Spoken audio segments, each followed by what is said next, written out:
مونږ سره یو مولوي صاحب و یو ځکه مدرس وزیر مومندو ته لاړم او پنځپیرانو خپل شرارت وکړو پاسې ده ما ته یې وایي پنځپیرانو پسې مونږ څنګه دی نو ما ورته لوستا تپوس وکړو که زه په ټوم ګنهګارېږم ما ورته پاکستان د دویش مدارسو په شمول دارالعلوم دیوبند په شمول د وفاق المدارس د مشر په شمول فلا فلا ټول مرته شمار دي ما ورته دا ټول وایي چې پنځپیره اعتقادي بدعتي ګمراه د اهل سنت والجماعت نه خارج او مستقل امام جوړول مکروه تحریمي دي و دې ثابت به کې نو مورته ثابتو مې نه خیمه درته ناقل یم فتوی غوي ور کړی دي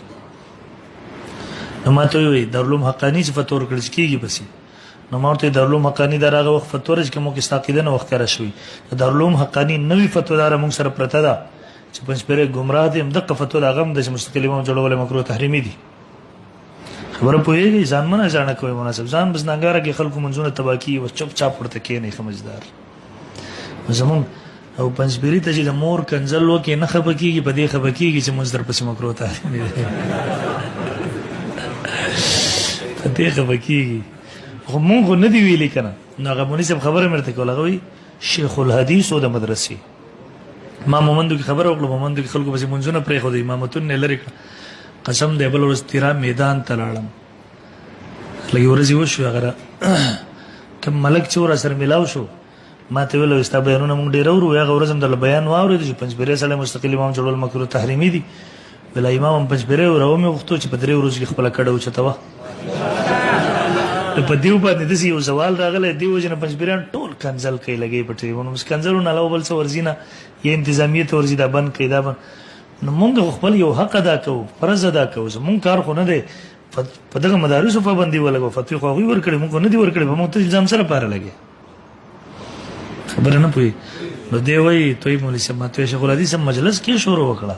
چرته مومند ولا به دغه شیخ صاحب ملاو کړو شیخ صاحب دغه سره د پنځبیرانو په سیمون دورت الخدرس کې پسې کی کوي بس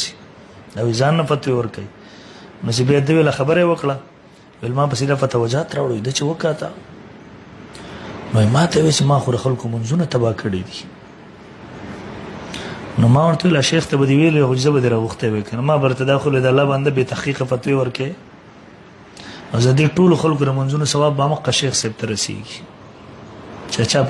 خو ان شاء الله د دیو غنه مني دلته زمونږ مني دلته دیو نه مني او مناسب د مونږ کېدو نه کېدو کې به زمونږ فتوا چلیږي دیو نه چلیږي تاسو کتلې دي عمر رضی الله عنه لوی عالم کو حذیفه رضی الله عنه عمر رضی الله عنه کې د فتنو په باب کې کار کو حذیفه رضی الله عنه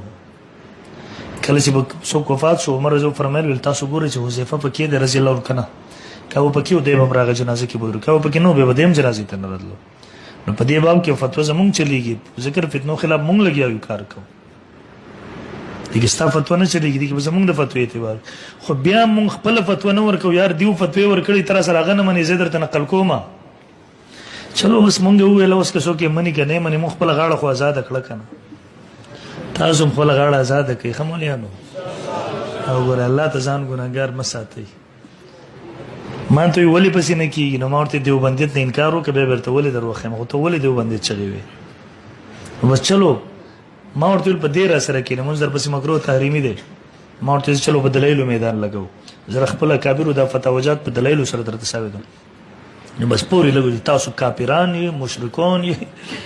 گئی مولانا یوسف لدھیانوی شہید رحمۃ اللہ علیہ نے آپ کے مسائل ان کے حل میں لکھا ہے نمبر 1 مماتی گمراہ ہیں